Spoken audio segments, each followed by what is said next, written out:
दोस्तों, आप लोगों को लगता होगा कि भारतीय साक्ष्य अधिनियम बहुत टफ है, लेकिन मुझे पूरा विश्वास है कि जब से आपने मेरी वीडियोस देखनी शुरू करी होंगी, तो अब आपको भारतीय साक्ष्य अधिनियम इजी लगना शुरू हो गया होगा। दोस्तों, इसको पढ़ने का एक तरीका है। आप उसी तरीके से अगर पढ़ेंगे, तो बहुत इजी लगेगा और अगर किसी और तरीके से पढ़ेंगे, तो काफी टफ लगेगा। तो आज मैं सेक्शन 65 से लेकर सेक्शन 72 तक, ये देखिए कितनी सारी सेक्शंस हैं जो ये बताएंगी कि किसी डॉक्यूमेंट को किस तरीके से प्रूव किया जाएगा। तो मैं डॉक्यूमेंट या सारी एविडेंस या और आगे जाऊं तो सारे फैक्ट, इनको आज बड़े ही आसानी से आपको डिवाइड करके दिखाता हूं कि कितने तरीके से आप इनको डिवाइड करके अपने माइंड में रखें, जिससे कि भारतीय साक्ष्य अधिनियम का खाका आपको याद रह जाए। देखिए, भारतीय साक्ष्य अधिनियम में जो बात होती है वो कहीं ना कहीं फैक्ट्स पर होती है, तथ्यों पर होती है। तो मैं इसमें बताए गए सारे फैक्ट्स को एक बार ले लेता हूं, जितने भी टाइप के फैक्ट्स हैं सबको एक बार मैं कंसीडर करके आपको दिखाता हूं कि आप इनको इस तरीके से बांट लीजिए, तब उसके बाद आपको कोई प्रॉब्लम नहीं होने वाली है। तो फैक्ट किस तरीके से लिखे मिलेंगे आपको, तो दो पार्ट में मैंने बांटा है इन फैक्ट्स को। फैक्ट्स कैसे हो सकते हैं? कंटेंट्स ऑफ अ डॉक्यूमेंट, जो दस्तावेज है उसकी कोई अंतर वस्तु के रूप में फैक्ट लिखे हो सकते हैं। और जो दूसरा पार्ट है वो इसके अलग जो कुछ भी फैक्ट बच गए वो सब दूसरे पार्ट में। इट मींस केवल और केवल दो पार्ट में आपको फैक्ट्स को बांटना है। एक तो कंटेंट्स ऑफ डॉक्यूमेंट, जो डॉक्यूमेंट के अंदर अंतर वस्तु लिखी गई वो, और इससे अलग जो कुछ भी फैक्ट बच गए सब सेकंड कैटेगरी। तो पहले मैं आपको सेकंड कैटेगरी के फैक्ट्स को दिखाता हूं कि इनको किस तरीके से प्रूव किया जाता है। जब देखेंगे otherwise then content of a document, अगर कोई फैक्ट है तो इसके लिए रूल ये है दोस्तों कि ऐसे फैक्ट को, ऐसे सभी फैक्ट्स को ओरल एविडेंस से प्रूव किया जा सकता है। ऐसे ऑल फैक्ट्स में be proved by oral evidence. Oral evidence का मतलब कि वो विटनेस स्वयं कोर्ट में आएगा और कोर्ट के सामने अपनी गवाही देगा, एंड कोर्ट जज साहब उसको फिर लिखवाएंगे, फिर उसका प्रिंट निकाला जाएगा और प्रिंट के नीचे गवाह अपने साइन करेगा और फिर जज साहब भी उस पर अपने साइन करेंगे। देन ये होगी ओरल एविडेंस, मौखिक साक्ष्य। अर्थात जितने भी फैक्ट्स हैं, कंटेंट को छोड़ दीजिए आप डॉक्यूमेंट्स के, बाकी सारे फैक्ट को ओरल एविडेंस से प्रूव किया जा सकता है। ये है जर्नल रूल। और ये जर्नल रूल कौन सी सेक्शन में कहा गया है? ये कहा गया सेक्शन 54 बीएसएन। डिटेल में मैं वीडियो बना चुका हूं, वो आप देख लीजिए, लिंक आपको वीडियो के डिस्क्रिप्शन में मिल जाएगा। अब जब जब ओरल एविडेंस की बात आएगी तो इसी के साथ एक अटैच्ड रूल है कि जब जब ओरल एविडेंस कोर्ट में लाई जाए, the oral evidence shall be direct. प्रत्यक्ष रूप से ही मौखिक साक्ष्य कोर्ट में जाना चाहिए। प्रत्यक्ष रूप से या डायरेक्ट का मतलब ये होता है दोस्तों कि फैक्ट्स वो सब होते हैं जिसको इंद्रियां महसूस करती है। तो जिस व्यक्ति ने अपनी इंद्री से महसूस किया है फैक्ट को, वही व्यक्ति कोर्ट में जाएगा तो कहा जाएगा कि ये एविडेंस डायरेक्ट आई है। तो ओरल एविडेंस से अटैच्ड रूल कि ओरल एविडेंस ऑलवेज मस्ट शैल डायरेक्ट एविडेंस। तो ये बात कहां कही गई? इससे अगली सेक्शन 55 में बीएस। तो इसके ऊपर भी हमने वीडियो बना दी है, उसका भी मैं लिंक वीडियो के डिस्क्रिप्शन में दे दूंगा, इसे भी आप पढ़ लीजिए। तो अब जो पहला पार्ट था, सॉरी जो दूसरा पार्ट था, वो समझ में आ गया होगा। अब मैं लौट कर आऊंगा फर्स्ट पार्ट पर कि जब डॉक्यूमेंट के कंटेंट्स को प्रूव करना हो तो इनको किस तरीके से प्रूव किया जाएगा। तो इसके लिए आप देखिए नेक्स्ट सेक्शन है सेक्शन 56, और वहां पे कहा गया the document may be proved by primary evidence और secondary evidence. प्राथमिक साक्ष्य से या द्वितीयक साक्ष्य से साबित किया जा सकता है। कहां कहा गया? कंटेंट की बात कर रहा हूं अब मैं, ये पोर्शन, केवल कंटेंट, ये कंटेंट की बात कर रहा हूं मैं, ये पोर्शन, इसको प्रूव करना है। इसके अलावा कुछ भी प्रूव करना है तो उसके लिए आप ओरल एविडेंस दे सकते हैं। आप इसी रूल को सेक्शन 54 एंड सेक्शन 55 में जो रूल बताए दो, इसको आप याद रखिए। ये रूल आपको काम आने वाला है सेक्शन 94 में जाकर। आप जाकर पढ़ लेना, आपको समझ आ जाएगा कि मैंने क्यों बोला है। अब बात करते हैं अकेला पार्ट कि कंटेंट्स ऑफ डॉक्यूमेंट अगर हैं तो उनको किस तरीके से प्रूव किया जाए। तो पहली बात तो ये कहा गया कि प्राइमरी एविडेंस या सेकेंडरी एविडेंस से आप प्रूव कर सकते हैं, प्राथमिक साक्ष्य या द्वितीयक साक्ष्य से। दूसरी बात, इनसे जो ये बात कही गई सेक्शन 56 में, अब इनसे जो अगली दो सेक्शंस हैं, जब 56 में दो बात हुई है प्राइमरी एविडेंस और सेकेंडरी एविडेंस, तो इनकी डेफिनेशन दी गई सेक्शन 57 में प्राइमरी एविडेंस एंड सेक्शन 58 में सेकेंडरी एविडेंस। अब आगे, इससे आगे ये आया कि सेकेंडरी एविडेंस कब दी जा सकती है, उसके कुछ रूल्स हैं, वो ऑलरेडी मैंने पढ़ा दिए हैं। वीडियो का लिंक मैं इस वीडियो के डिस्क्रिप्शन में दे दूंगा। इस तरीके से हम सेक्शन 64 तक पढ़ चुके हैं। अब 65 पर मैं जाऊं तो इसी डॉक्यूमेंट के कंटेंट को प्रूव करने की बात कर रहा हूं दोस्तों मैं। तो आपको 4 तरीके के डॉक्यूमेंट देखने को मिलेंगे। कितने तरीके के? 4 तरीके के। थोड़ा सा अटेंशन आप लोगों की अब चाहिए, और इसके लिए आप रजिस्टर, मोटा रजिस्टर और पेन जरूर लेकर बैठे होंगे और इनको आप नोट कर लीजिए, क्योंकि अगर आप ये नोट करना भूल गए तो शायद ये परम्यूटेशन कॉम्बिनेशन बनाने में आपको प्रॉब्लम आएगी। 4 तरीके के डॉक्यूमेंट देखने को मिलेंगे जिनके अंदर लिखे गए कंटेंट्स को प्रूव करना है। तो पहले टाइप का डॉक्यूमेंट है लॉ रिक्वायर्स अटेस्टेशन। अटेस्टेशन का मतलब अनुप्रमाणन, प्रमाणित किया जाना, लॉ की रिक्वायरमेंट है किसी डॉक्यूमेंट। ये अटेस्टेशन क्या होता है अभी थोड़ी देर में आऊंगा। अभी थोड़ा आप इतना समझ लो कि एक डॉक्यूमेंट ऐसा है जो लॉ कहता है कि ये डॉक्यूमेंट अटेस्टेड होना चाहिए। जहां जहां अटेस्टेशन की बात आए तो विटनेस आपके माइंड में आना चाहिए कि इस डॉक्यूमेंट पर विटनेस होना चाहिए। विटनेस का होना लॉ की रिक्वायरमेंट है। मैं जोर किस पर दे रहा हूं? लॉ की रिक्वायरमेंट है अटेस्टेशन। एक डॉक्यूमेंट तो ऐसा।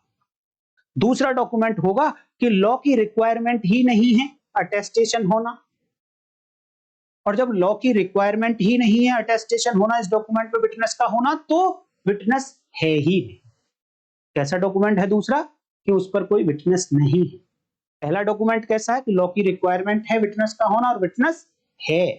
तीसरा टाइप का डॉक्यूमेंट आपको कैसा मिलेगा? कि law does not require attestation, वो लॉ की रिक्वायरमेंट नहीं है अटेस्ट कराना, विटनेस का प्रेजेंट होना, उस पर विटनेस के साइन होना, but the document is attested. Still document पर विटनेसेस के साइन करा लिए गए हैं, जबकि लॉ की रिक्वायरमेंट ऐसी नहीं थी।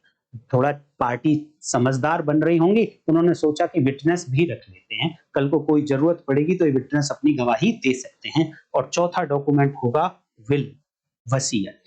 तो इन तीनों टाइप के डॉक्यूमेंट्स को आप थोड़ा सा नोट करके रखिए, क्योंकि इन चारों बल्कि इन 4 टाइप के जो डॉक्यूमेंट्स हैं इनको प्रूव करने का तरीका अलग अलग है। इसलिए मैंने ये 4 कैटेगरी आप लोगों को यहाँ पर बताई। 4 टाइप के जो डॉक्यूमेंट आपने जान लिए, ये 4 बातें और जान लीजिए डॉक्यूमेंट के बारे में, क्योंकि डॉक्यूमेंट के बारे में छोटी छोटी बातें जो टर्मिनोलॉजी यूज होती है वो आपको नहीं पता होंगी तो प्रॉब्लम आएगी।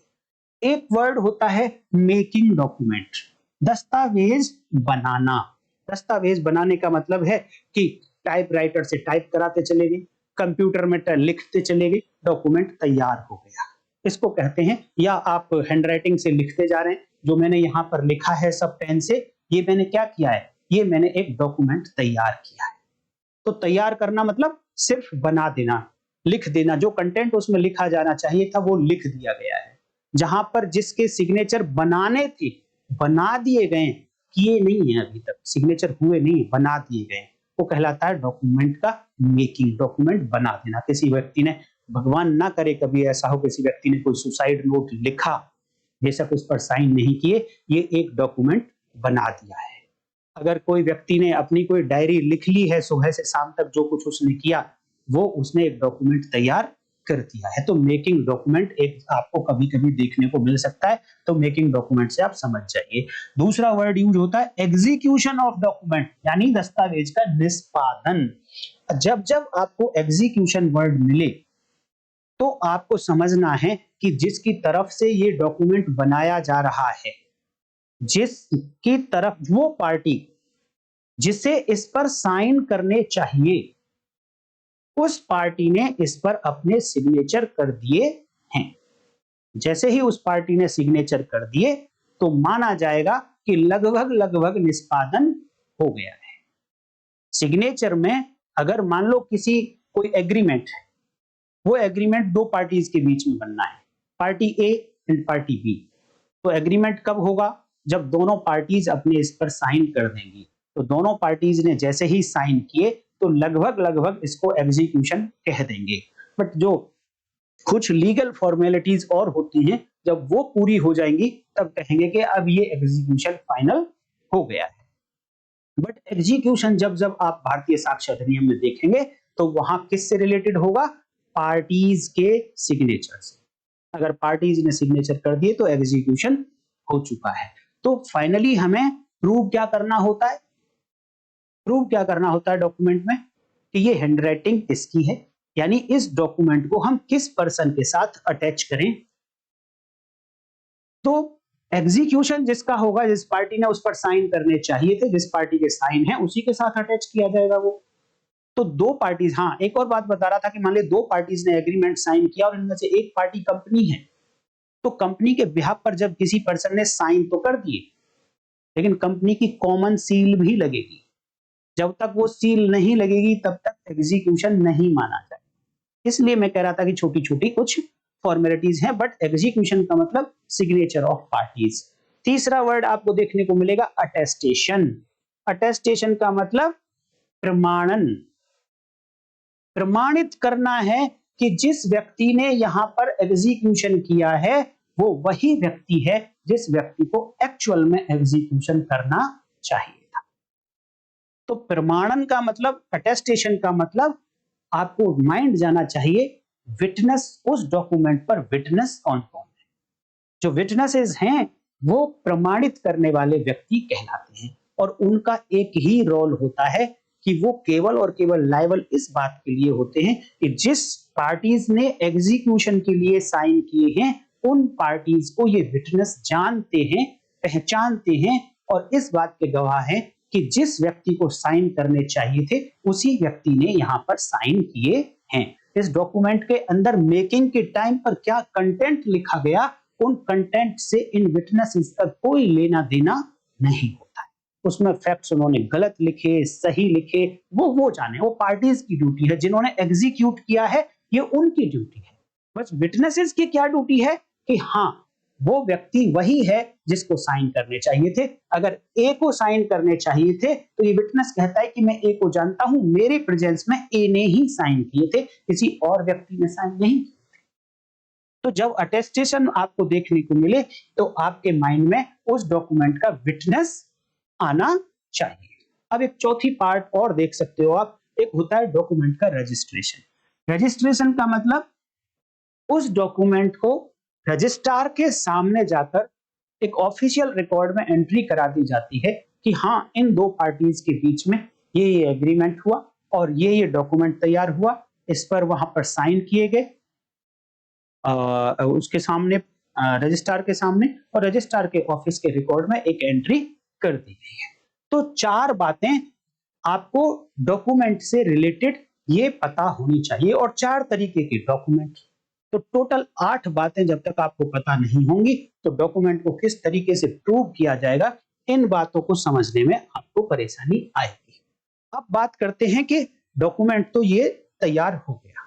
अब जब डॉक्यूमेंट तैयार हो गया तो क्वेश्चन ये आता है कि इस डॉक्यूमेंट के जो कंटेंट है, कंटेंट का मतलब हर एक लेटर, हर एक फिगर, हर एक मार्क उस डॉक्यूमेंट पर जो है वो उस डॉक्यूमेंट के कंटेंट में आएगा।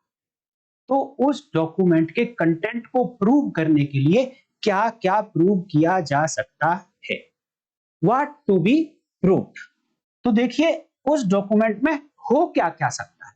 अभी कुछ बातें तो मैंने आपको बताई कि उसके अंदर कंटेंट होगा, फिर पार्टीज के साइन होंगे, फिर विटनेसेस के साइन होंगे, और फिर वो रजिस्टर हो सकता है तो रजिस्ट्रार के भी उस पर साइन होंगे और मोहर लगी हुई होगी।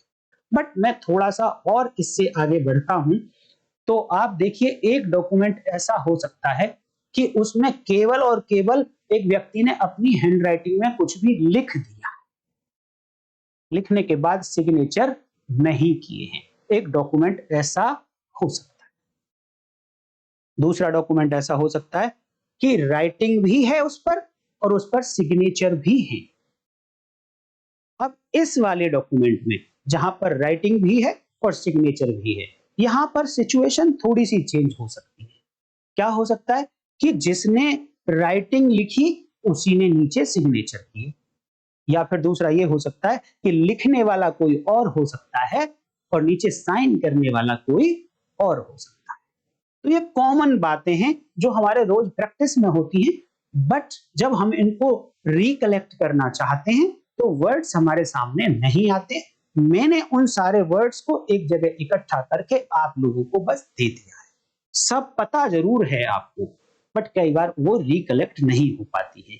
इस तरीके से सीक्वेंस बना के आप याद करेंगे तो आपको रिकलेक्ट हो जाएगी। तो किसी भी डॉक्यूमेंट में राइटिंग अकेली हो सकती है और राइटिंग के साथ साथ प्लस सिग्नेचर भी हो सकते हैं, दोनों साथ साथ हो सकते हैं। तो अब जो डॉक्यूमेंट है उसमें प्रूव हमें करना है, या तो आप ऐसे डॉक्यूमेंट में ध्यान देना वर्ड यूज हुआ है, या तो आप राइटिंग प्रूव कर दो, या तो आप राइटिंग प्रूव कर दो, या फिर आप सिग्नेचर प्रूव कर दो। तो ये और वर्ड से कनेक्ट किए गए हैं दोनों। तो दोनों में से कुछ भी आप प्रूव कर देंगे। मान लो कि एक डॉक्यूमेंट पर राइटिंग भी है और सिग्नेचर भी है। आपने राइटिंग राइटिंग प्रूव कर दी कि ये इसी एक्यूज पर्सन की राइटिंग है, तो अब माना जाएगा कि वो डॉक्यूमेंट प्रूव हो गया। आप राइटिंग प्रूव नहीं कर पाए उस पर क्योंकि सिग्नेचर था, तो आपने प्रूव कर दिया कि ये सिग्नेचर इसी व्यक्ति का है, एक्यूज का है, तो वो डॉक्यूमेंट प्रूव हो गया, मान लिया जाएगा।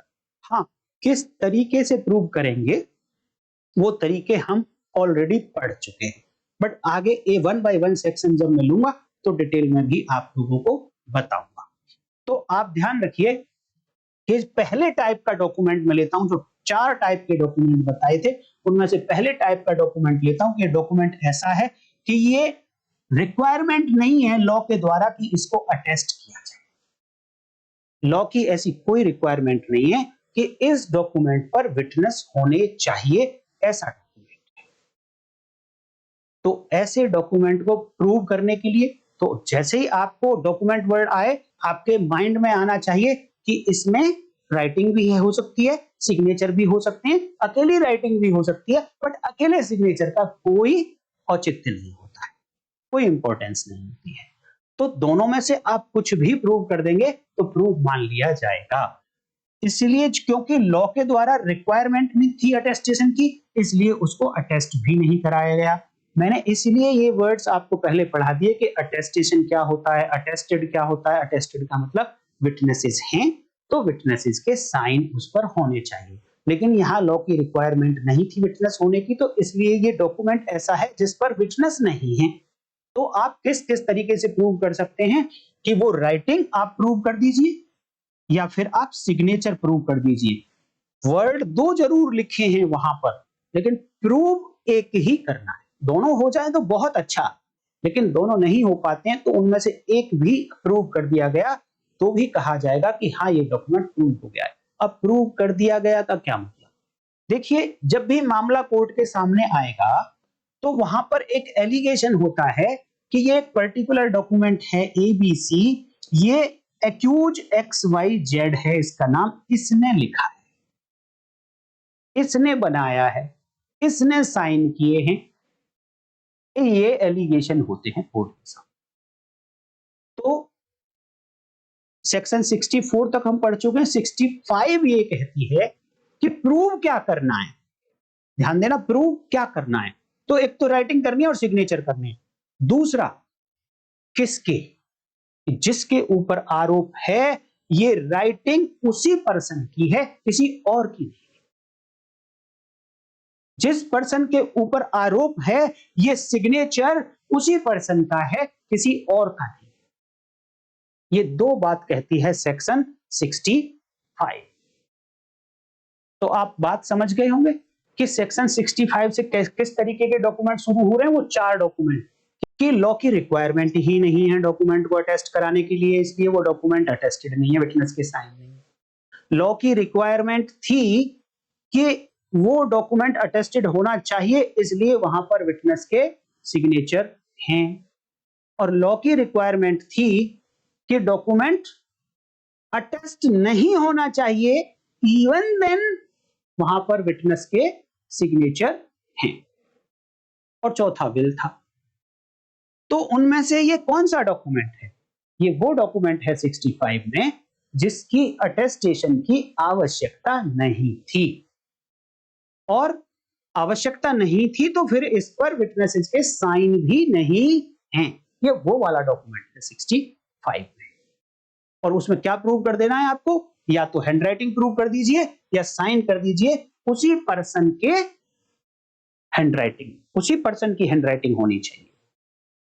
अब 66 क्या कहती है? जो इलेक्ट्रॉनिक रिकॉर्ड की बारे में आइडेंटिफिकेशन होगी उसके बारे में बात करती है, उसको अलग से पढ़ा देते हैं। अब नेक्स्ट चलते हैं कि डॉक्यूमेंट की रिक्वायरमेंट थी बाय लॉ कि वो अटेस्ट होना चाहिए, इसलिए वो अटेस्टेड भी है।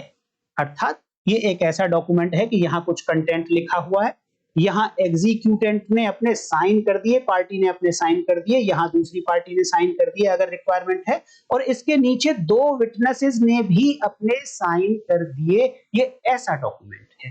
तो अब क्वेश्चन आता है कि ऐसे डॉक्यूमेंट को किस तरीके से प्रूव किया जाएगा।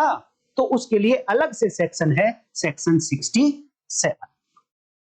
डिटेल में मैं आगे बताऊंगा, बट ब्रीफ ये है कि लॉ ये चाहता है, सेक्शन 67 ये कहती है कि हमें प्रूव क्या करना है, ये एग्जीक्यूशन प्रूव करना है कि ये साइन किसके हैं या ये हैंडराइटिंग लिखी किसने है। देखिए, हैंडराइटिंग प्रूव कर देना मात्र, ये सिग्नेचर प्रूव नहीं करना, ये क्यों ऐसा हो रहा है?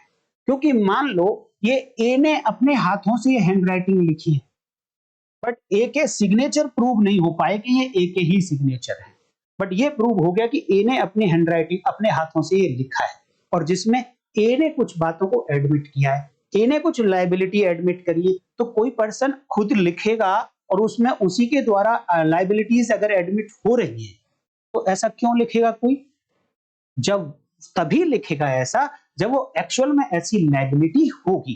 तो उसने साइन तो कर दिए बट बाद में प्रूव नहीं हो पा रहे, लेकिन ये हैंडराइटिंग प्रूव होगी कि हाँ ए ने ही लिखा था, तो फिर सफिशिएंट है कि डॉक्यूमेंट प्रूव हो गया। लॉजिक है इसमें। लेकिन जहां अटेस्टेशन की आवश्यकता थी, 2 विटनेस थे।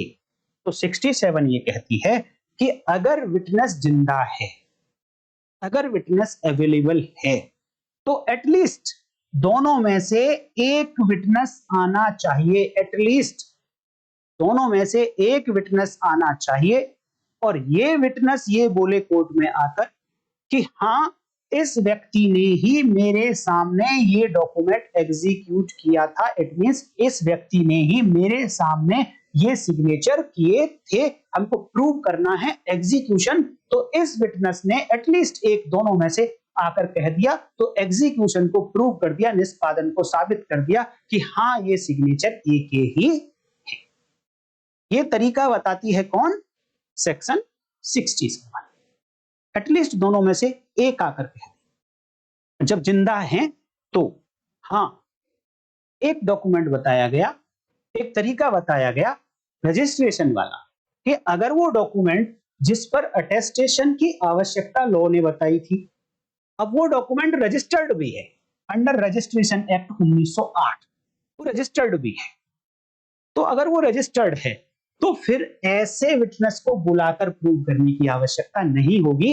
ये सेक्शन 67 के प्रोवाइजो में लिखा गया है। प्रोवाइजो ये एक्सेप्शन है सेक्शन 67 का, लेकिन इस प्रोवाइजो के अंदर एक और प्रोवाइजो मतलब एक और एक्सेप्शन लिखा है कि अगर मान लो यही रजिस्टर्ड डॉक्यूमेंट विल हो, तो यहां रजिस्टर्ड डॉक्यूमेंट दो तरीके के हो सकते हैं, एक विल हो सकती है, वसीयत हो सकती है, एंड अदर देन विल हो सकते हैं। तो अदर देन विल के लिए तो ये सेक्शन 67 एप्लीकेबल होगी कि भैया फिर विटनेस को बुलाकर जरूरत नहीं है, रजिस्टर्ड डॉक्यूमेंट है तो सर्टिफाइड कॉपी लाओ, प्रूव कर दो, हो गया।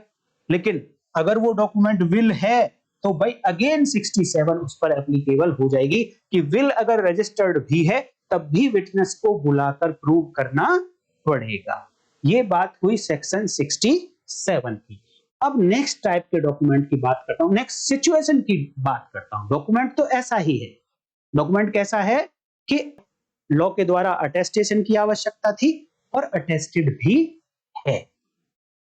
दोनों लाइव विटनेस दोनों सपोज जिंदा थे, दोनों में से एक को बुलाकर प्रूव कर दिया। लेकिन अब सिचुएशन देखिए, सो अटेस्टेड का मतलब कि अटेस्टेशन की रिक्वायरमेंट थी, अटेस्टेड भी है वो डॉक्यूमेंट, बट वो जो विटनेस थे, अटेस्टिंग विटनेस, वो मिलता ही नहीं भैया दोनों में से कोई भी एक बोला था ना कि एटलीस्ट एक को बुलाकर प्रूव कर दो, वो दोनों ही नहीं मिल रहे हैं।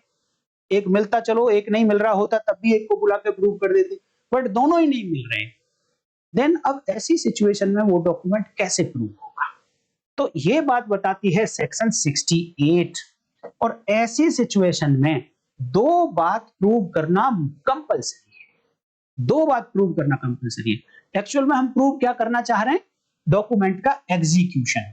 ये एक डॉक्यूमेंट है, यहां पर कुछ कंटेंट लिखे, यहां पर पार्टीज ने साइन कर दिए, तो ये जो साइन हुए हैं ये एग्जीक्यूशन कहलाता है। हमें यही प्रूव करना है कि ये उन्हीं पार्टीज के साइन हैं जिनके ऊपर आरोप है या जिनके ऊपर ये कहा गया है कि ये इनके द्वारा साइंड है, यही प्रूव करना है हमको। और विटनेस थे, दो विटनेस, बट अब मिल नहीं रहे हैं, मर गए या मिल ही नहीं रहे हैं, देन दो बातें जरूर प्रूव करनी पड़ेगी भैया, और किसी दूसरी एविडेंस से करनी पड़ेगी क्योंकि विटनेस तो यहां पर है नहीं। दूसरी एविडेंस क्या क्या हो सकती है वो डिटेल में मैं बताऊंगा, बट वो दो बातें क्या होंगी, यहां पर तरीका बता रहे हैं कि किस तरीके से प्रूव होगा कि ये जो पार्टीज है, जो एग्जीक्यूटेंट है जिसने निष्पादन किया है, ये उसी की हैंडराइटिंग है। अगेन 65 पिक्चर में आ जाएगी। 65 क्या कहती है कि ये प्रूव करना पड़ेगा कि यहां जो ये सिग्नेचर है जिसके ऊपर आरोप लगाए, ये उसी व्यक्ति का सिग्नेचर है। लेकिन वो प्रूव हो पा रहा था विटनेस से, अब विटनेस नहीं है तो दूसरी एविडेंसेस, एक्सपर्ट की एविडेंस ले आओ, आप पर्सन एक्वेंटेड की एविडेंस ले आओ। एक्वेंटेड होने के कई तरीके हम पीछे बता चुके हैं, उसको आप लाकर प्रूव कर दो। मतलब किसी दूसरी एविडेंस से दो बात प्रूव करनी है, एक तो ये भी प्रूव करना है कि ये एग्जीक्यूशन सही है, उसी के सिग्नेचर हैं, दूसरा एटलीस्ट एक विटनेस के सिग्नेचर भी किसी दूसरी एविडेंस से प्रूव करने पड़े। एक्सपर्ट की ओपिनियन ले लो, चाहे person acquainted with the handwriting ले लो, बट दो बातें प्रूव करनी पड़ेंगी, एग्जीक्यूशन भी और साथ में इस विटनेस के सिग्नेचर भी, कि विटनेस की ही हैंडराइटिंग में है ये, इधर ये पार्टीज के सिग्नेचर पार्टीज की हैंडराइटिंग में है, ये बात प्रूव करनी पड़ेगी। ये बात कहती है सेक्शन 68। तो सेक्शन 68 में डिफरेंस देखेंगे 8 और 6 का, तो वो 2 है, इट मींस दो बातें आपको प्रूव करनी पड़ेंगी। कब? जब डॉक्यूमेंट ऐसा है कि लॉ ये कहता है कि वो डॉक्यूमेंट अटेस्टेड होना चाहिए और अटेस्टेड भी है, बट विटनेसेस मिल नहीं रहे हैं। अब एक और बात कि मान लो विटनेस मिल तो रहा है, विटनेस अवेलेबल है, विटनेस को वो डॉक्यूमेंट दिखाया गया, उससे ये कहा गया कि भाई अपने सिग्नेचर पहचानो, क्या ये आपके ही सिग्नेचर हैं, और दूसरा जो एग्जीक्यूटेंट है जिसने ये निष्पादन किया है, आप ये पहचान के बताओ क्या ये व्यक्ति ने आपके सामने सिग्नेचर किए थे। तो तीसरी कंडीशन है सो अटेस्टेड का मतलब लॉ कहता था अटेस्टेड होना चाहिए, डॉक्यूमेंट अटेस्टेड भी है, लेकिन अटेस्टिंग जो विटनेस है वो अवेलेबल होने के बावजूद भी वो मना कर देता है एग्जीक्यूशन को, वो एग्जीक्यूशन को मना कर देता है। सपोज उन्होंने कहा कि ये सिग्नेचर, विटनेस वाले सिग्नेचर तो मेरे ही हैं, लेकिन जो एग्जीक्यूशन वाले सिग्नेचर है पार्टीज के, वो दो बातों में से कुछ भी कह सकता है, वो मना भी कर सकता है कि नहीं ये उस पार्टी की नहीं है जिसके दिखाए जा रहे हैं, ये ए के दिखाए जा रहे हैं सिग्नेचर, बट ये ए के नहीं है, या फिर वो ये कह सकता है कि साहब अब मुझे याद नहीं आ रहा है, अब मुझे समझ नहीं आ रहा कि ये ए के हैं या नहीं है, does not recollect the execution. तो अब इस सिचुएशन में कैसे प्रूव किया जाएगा, इसको बताती है सेक्शन 70। अब एक सेक्शन मैंने बीच में छोड़ दिया, वहां पर एडमिशन कर लेती है पार्टीज कि हाँ ये एग्जीक्यूशन मेरा ही है, अटेस्टेशन भी ठीक है, तो उसके अगेंस्ट पढ़ने के लिए ये प्रूफ सफिशिएंट है, ऐसा कहा सेक्शन 69 ने। तो उसको मैंने छोड़ दिया है, आ गया हूं सेक्शन सीधे सीधे 70 पे। तो जिस समय विटनेस तो अवेलेबल था, बट उसने या तो मना कर दिया एग्जीक्यूशन को, या उसने पहचानने से मना कर दिया कि मुझे अब याद नहीं आ रहा है, तो किसी दूसरी एविडेंस से आप प्रूव कर सकते हैं, ये बात कहती है सेक्शन 70। अब बात करते हैं कि मान लो कि वो डॉक्यूमेंट ऐसा था कि लॉ तो ये कहता था कि अटेस्टेशन की आवश्यकता नहीं है। कितने तरीके के डॉक्यूमेंट मैंने बताए थे? पहला कि लॉ के द्वारा अटेस्ट होना डॉक्यूमेंट का विटनेसेस पर, विटनेसेस के सिग्नेचर होना उस डॉक्यूमेंट पर आवश्यक नहीं है। पहला डॉक्यूमेंट हमने देख लिया सेक्शन 65। दूसरा डॉक्यूमेंट कि लॉ कहता था कि ये डॉक्यूमेंट पर विटनेसेस के साइन होने चाहिए, मींस अटेस्टेड होना चाहिए। तो उसमें देख लिया कि हम एक विटनेस आएगा और वो पहचान कर बता देगा। या फिर मान लो वो विटनेस अवेलेबल ही नहीं है, तो फिर दो बातें प्रूव करनी है कि ये एग्जीक्यूशन उसी पर्सन का है जिसका दिखाया जा रहा है, और विटनेस भी उस पर्सन का है जिसको दिखाया जा रहा है। अवेलेबल है लेकिन वो पहचान नहीं पा रहा है या मना कर देता है, तो देखा हमने दूसरी एविडेंसेस से प्रूव कर सकते हैं। अब बात करते हैं कि डॉक्यूमेंट ऐसा है कि लॉ तो ये कहता था कि इसके अटेस्टेशन की आवश्यकता नहीं है, लेकिन पार्टीज ने फिर भी उसको अटेस्ट करा दिया।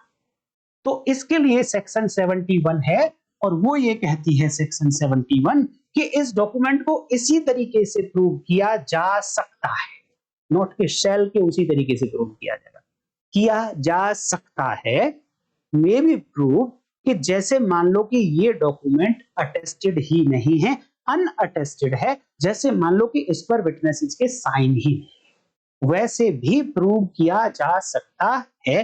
मींस फिर से घूमकर हम सेक्शन 65 पर आ गए। तो सेक्शन 65 बड़ी इंपॉर्टेंट सेक्शन है। अब बचती है सेक्शन 72। 72 ये कहती है, यहां पर कोर्ट को एज एन एक्सपर्ट बताया गया है कि कोर्ट कंपेयर कर सकता है। क्या कंपेयर कर सकता है? हैंडराइटिंग को कंपेयर कर सकता है, सिग्नेचर को कंपेयर कर सकता है, सील को कंपेयर कर सकता है, लेकिन कैसे करेगा? यहां पर कोर्ट को पावर भी है, दो पावर है। एक तो किसी सामने जो व्यक्ति कोर्ट के सामने खड़ा है उसको ऑर्डर देने की कि आप यहां चलो कागज पर अपने अपने सिग्नेचर कर दीजिए, मैं मैच करूंगा जो मेरे सामने क्वेश्चन में है। वो ऑर्डर देने की पावर है, एक तो सेक्शन 72। दूसरा, जब किसी से लिखवा लिए, सामने जब खड़ा था उससे ये लिखवा लिए स्पेसिमेन हैंडराइटिंग और सिग्नेचर, और दूसरा जो उसके सामने क्वेश्चन सिग्नेचर थे उनको दोनों को मैच करके देख सकती है कोर्ट, और फिर अपनी ओपिनियन बना सकती है कि हाँ ये दोनों एक ही व्यक्ति के हैं। और जैसे ही पता चला कि हाँ ये और ये हैंडराइटिंग दोनों एक ही व्यक्ति के हैं, तो क्लियर हो गया ना कि क्वेश्चन डॉक्यूमेंट इसी व्यक्ति ने लिखा है जो व्यक्ति ने उसके सामने लिखा है। तो ये हुआ है सेक्शन 72। और यहां तक आते आते डॉक्यूमेंट को जो प्रूव करने वाली बातें थी वो पूरी हो जाती।